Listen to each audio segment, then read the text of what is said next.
In this Star Wars Jedi Survivor news update video, I will be sharing with you the patch notes of today's brand new update. Respawn have released patch 7.5 for the game, and it includes a bunch of fixes and improvements. Before we do get into the details of today's new update, make sure you do subscribe to this channel so you won't miss any future news updates on Jedi Survivor. So last month, when patch 7 released, the update featuring big performance improvements, many people said Jedi Survivor would not be getting any more updates at all.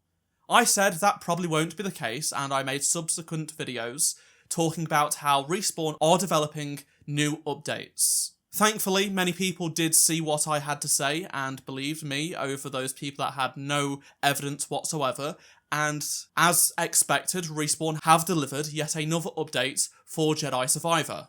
In a tweet posted by EA Star Wars, it is titled Patch 7.5, and it's live right now on Xbox Series X and S, PS5 and PC. The fact that this update is called Patch 7.5 suggests that, because this is a smaller update, Patch 8 will be on its way in the future. In terms of download size, the patch comes in at around 3.8GB on PC, 1.3GB on Xbox. A quick note on download size for those that haven't watched my previous videos. The download size of an update doesn't mean anything. Just because it has loads of gigabytes doesn't correlate to how much content should be added into the game. That's not how games work. I've had to explain this a few times, so I'm not going to go into all of the details, but now let's take a look at the patch notes for patch 7.5. All of the things listed in these patch notes apply to Xbox Series X and S, PS5 and PC, so all platforms. Respawn have fixed issues with the creature and vehicle animations that we've spotted. So the spammels were a big one. They were having a bunch of issues with their walking and running animations. Those have now supposedly been fixed. The next fix that has been made by Respawn is one to binocular beacons not working when ray tracing is disabled. They've also made a quality improvement for reflections when ray tracing is disabled. This is how reflections now look on both PC and Xbox with ray tracing disabled, so you can get an idea as to how they now look in this new update. Respawn end the patch notes by saying, "We appreciate the continued support you've given Star Wars Jedi Survivor while we've been hard at work improving your experience. As always, let us know if you run into any issues." So it doesn't talk about we are hard at work on more updates, just like the previous updates. That doesn't mean there won't be any updates. They literally say, as always, let us know if you run into any issues. So if you do have any issues, report it on the EA forums.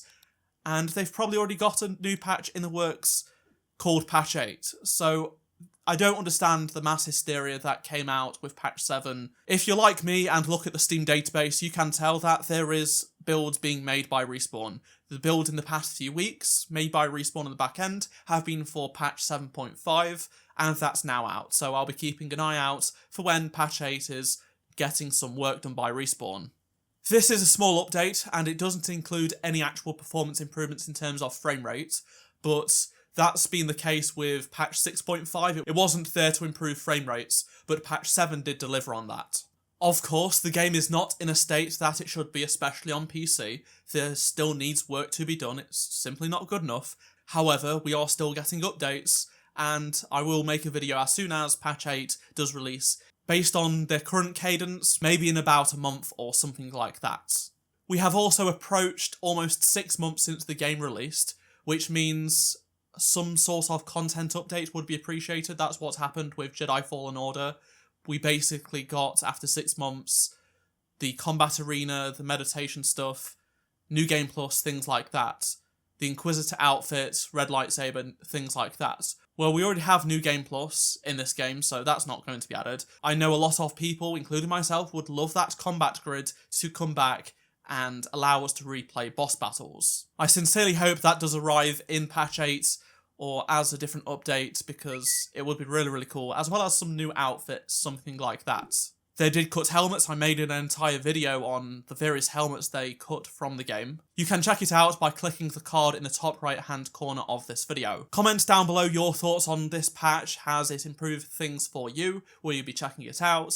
and I will be making a video whenever there is any more news updates on Jedi Survivor and the Jedi franchise. In the past couple of weeks, we've had a bunch of developers leave, some really key developers, but also had Cameron Monaghan, Cal Kestis himself, confirmed that Jedi 3 is in development, they're working on it, and for more details you can check out the video in the top right hand corner of this video.